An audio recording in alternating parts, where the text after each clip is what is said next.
Hello everyone, in this video I'll be showing you a Reverberation Paladin build guide from Baldur's Gate 3. I will be adding in some Cleric because the Cleric makes the best use of this, but we can get the extra attack from Paladin and actually make this a very powerful build in general. So I'll be going through all the leveling and then I'll be covering the gear at the end. So as for our Oath, I think it's best to go with Oath of Vengeance because we're going to get some healing skills from the Cleric itself. This gives us the Inquisitor's Might, allowing us to deal an additional 2 radiant damage, which can also help trigger our Reverberation, so that's awesome. And then for our ability score, so we are kind of multi-attribute dependent. We need Charisma, Wisdom, Constitution, to a lesser degree Dexterity, and a bit of Strength. So ideally we would get like 16 Charisma, and then maybe something like... Ooh, this is a tricky one. I was planning this out. I think it's best to have about equal amounts of Charisma and Wisdom. We're not going to be using a whole lot of spells on the Charisma side of things, so you could ideally even go up a little bit higher with your with the stat of Charisma. So something like that. Although if you're in Act 3, you can dump your Constitution and put the rest of the points into something else. So something like that if we're in Act 3 with the Amulet of Constitution. So we're going to go with that for our ability scores, but you can put the Dexterity back into Constitution, as we're going to be wearing heavy armor, as there's no real need for us to focus too much on Dexterity when we got a lot going on here. So again, I'll go over the gear near the end of this video, but for our Paladin, we're going to take another level. We get our Divine Smite, which is going to be a huge source of our Reverberation, because we can use the Gloves of Stormy Clamor to be able to give us a 2-stack of Reverberation on these. And I'll show you how to be able to get 4 stacks also. Now, as for our fighting style, dueling can be nice if you're going to use a shield, because this gives us an extra 2 damage while using the shield. Defense for the +1 armor class is never a bad idea, though. Like, increasing your armor class is always something that's going to be useful. And if you want to go 2-handed weapon, the great weapon fighting is nice, because it will re-roll your damage die for your smites as well. As for our prepared spells, these are going to be cast with Charisma, so just be mindful of that. I would say go with the Smites. Thunderous Smite's going to help us with proccing our Reverberation as well. Wrathful Smite's not bad. I would like Command, but we're probably better off taking Command from the Cleric itself, but we can go with this here, or Bless, one of those two. So that'll be level 2. Once we get to level 5, we get an extra attack, which is really nice. Now we also get our Abjure Enemy and Vow of Enmity. Gain advantage on attack rolls against an enemy, and this is a bonus action, so if you have a low chance of hitting, this can help you with hitting that target. Bane is not bad, and Hunter's Mark allows you to deal a little bit extra damage, so that can be a decent option as well for something that we use. Now, I guess we'll take Bless at this next level. Divine Favor is actually a pretty decent one too. I'll take that for the bonus action, extra radiant damage. Any source of radiant damage is going to help out with this build, so it's never a bad idea to take it. And then for our feat, ideally, we would get our Charisma up, but you can go a few different ways. Like, Strength is an option. You could also go with, like, if you don't have the Constitution Amulet, you could take this for the advantage on saving throws to hold your concentration. I'll get into why that's important when we take the Cleric, because Spirit Guardians is really useful. But we'll go up with our Charisma, because I feel like that's going to be the most useful for dialogue, but also for in combat too. Extra attack at level 5. This is where we get some really nice stuff from the Paladin, so we can take the Branding Smite, not like the best because it uses our bonus action and action, but it can be a decent choice. Magic Weapon's okay for +1 attack and damage rolls, but I feel like there's better options out there. Aid can be nice too to increase your health points of the whole team. Yeah, even Shield of Faith can be decent, but there's not many great options. The Paladin doesn't have an awesome spell selection, but we do get 2 really good spells with Hold Person and Misty Step here. And that's why I want to take the Charisma, because we can get them from the Cleric, but it's not going to be as intense as the one that we get from being a Paladin, because our Charisma is going to get a little bit higher. Now, I'd recommend adding in the Cleric at this point, because getting the Paladin's bonus was not like a high priority. We get Sacred Flame here, which is a radiant damage last resort, but it will stack Reverberation. Now, the Tempest Domain is the best option here, because we get the Wrath of the Storm, which allows us to use a reaction to strike back and deal 2 to 16 lightning or thunder damage, which will further stack our Reverberation. And then we also get Thunder Wave and Fog Cloud, which is a nice spell to have. Now, for our prepared spells, Healing Word's a great bonus action heal. I would take Creator Destroy Water, because we will get some spells that we can double our damage with that. And Guiding Bolt's not bad too for the radiant damage that we can get from it. But also Command and Bless are 2 that we get for the Paladin, and they may have been unequipped, but you can always change them around. The nice thing about the Paladin and the Cleric is you can prepare their spells. At level 2, we get the Channel Divinity. When you roll Thunder or Lightning damage, you can use your Channel Divinity to maximize the damage. So that is actually really good. I'll show you how it gets to be so powerful later on. I'll take Sanctuary there because we can take these as the Paladin, have them scale off our Charisma. Now level 3, we get our level 2 spells. So I would highly recommend taking Spiritual Weapon. This is a really nice bonus way to weaponize your bonus action. And we do get Hold Person from the Paladin, but if you want a Wisdom-based one, you can take that there. Enhanced Ability is another really good spell to take. I think that probably Sanctuary might be the best option here, since we already have ourselves a Hold Person and Command from the Paladin. Now Cantrip selection. Produce Flame's not bad, but even Light can be okay to infuse an area with Light, because we're going to be able to stack up a lot of damage against lighted targets that have been lit up. Prayer of Healing can be an okay spell for just healing in general. Not our main focus, but something we can take. And also we can go with Ability Score to take our Wisdom up to 18. Wisdom has a few other uses other than just our damage rolls. It helps with spotting people that are stealth, so that can be pretty nice too. Now, once we get up to level 5 Cleric, we get our best spell here, which is Spirit Guardians. The Radiant Virgin in particular, because this can help.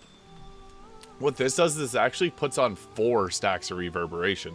We get stacks from we get 2 stacks from the radiant damage, and we get 2 stacks from the movement speed being halved, because that also counts as a condition. So we're going to be stacking up a ton with that. Now we also should take Glyph of Warding. This is a really good spell. The reason being is we can create lightning or thunder glyphs, which can help with the damage output of this class. Mass Healing Word's a nice bonus action. Heal everyone is kind of like a panic button, but not something you typically want to take too often. And I think it's best to keep going with the Cleric, because we can get some good skills. Like the Thunderbolt Strike, when we deal lightning or thunder, we can push the creature up to 3 meters. That's awesome just to have.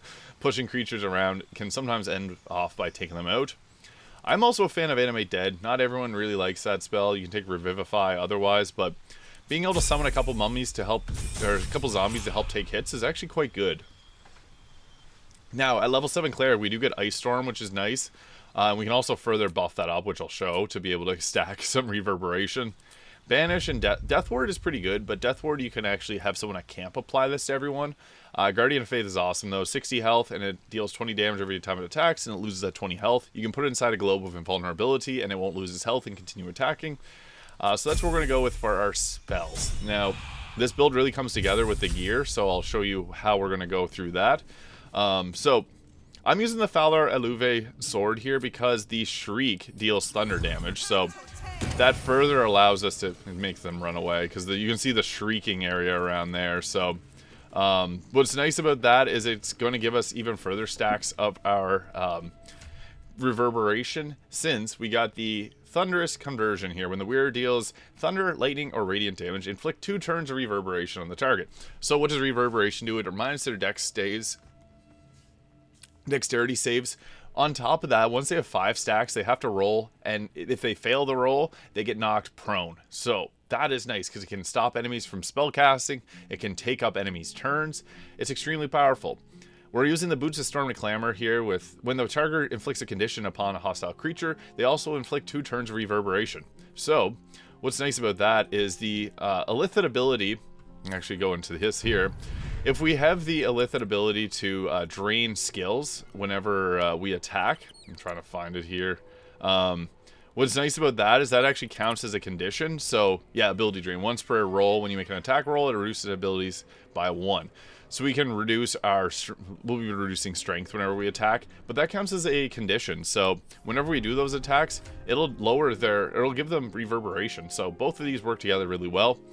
I also really like the Coruscation Ring here. So when the wearer deals spell damage against illuminated target, they also inflict Radiating Orb, which is another status. So 2 more stacks of Reverberation.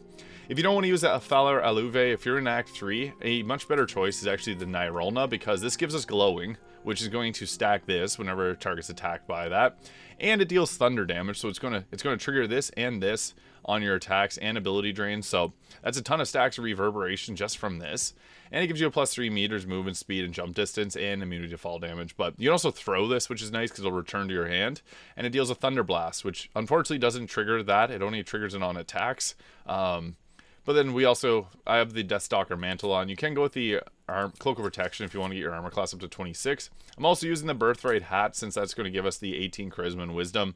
And Strength Potions too are kind of nice. You don't have to use them, but I had it on this build. Amulet of Greater Health sets our health to 141. I have the Ring of Protection, but we can also go with the Band of the Mystic Scoundrel, as we can attack, and then we can cast Hold Person or Command as bonus action. So that makes this build even further crazy because we can do crowd control, which will also, if we go with Hold Person, that gives you a couple stacks of reverberation as well. We have a lot of ways to be able to deal damage with this, and you can even pop up the Inquisitor's Might as a bonus action here. That gives you an extra bit of radiant damage, so even if you're not dealing with your normal weapon, you can pop that up because you get it really early on. We also get a nice Misty Step for safety's sake. We get Thunder Wave because the pushback is really nice. I hope this doesn't trigger combat, but yeah, you can just see there, like the thunder damage that you get from that will trigger the reverberation, which is really nice.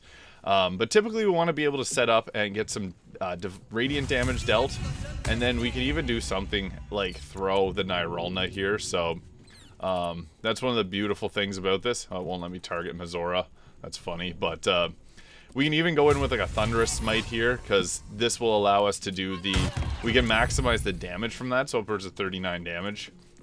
Just due to the Destructive Wrath. We get 2 Channel Divinities, which is really nice, so we can use that twice.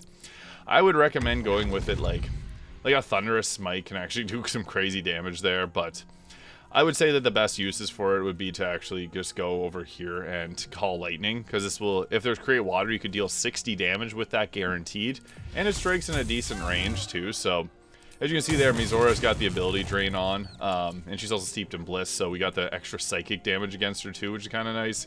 That is from the Resonance Stone there, so if you don't have that, it's not gonna, it does inflict a condition, but it doesn't actually count as giving stacks. But we can continually Call Lightning. Call Lightning is actually a really good spell for damage if we don't want to use our weapon attacks, because we can continue to Call Lightning endlessly. The nice thing about Call Lightning is, one, you get the Destructive Wrath, which allows us to deal the maximum amount of damage. I knocked myself down, but it also does that, it knocks people flying. I put Radiating Orbs on myself, so -1 to attack rolls, and yeah, that counts as a status. And then we got Reverberation on us, so -1 to Strength, Dexterity. I guess I'll do that again. Oh, don't run in the way, Owlbear Cub. But yeah, you can stack up Reverberation pretty well, and also get ourselves the Radiating Orb. So yeah, you can stack this really quickly with this build in Baldur's Gate 3. This is a Paladin Reverberation build guy with a little bit of Cleric in there. So if you found this video useful, please hit the subscribe button below, and I'll see you all in the next video.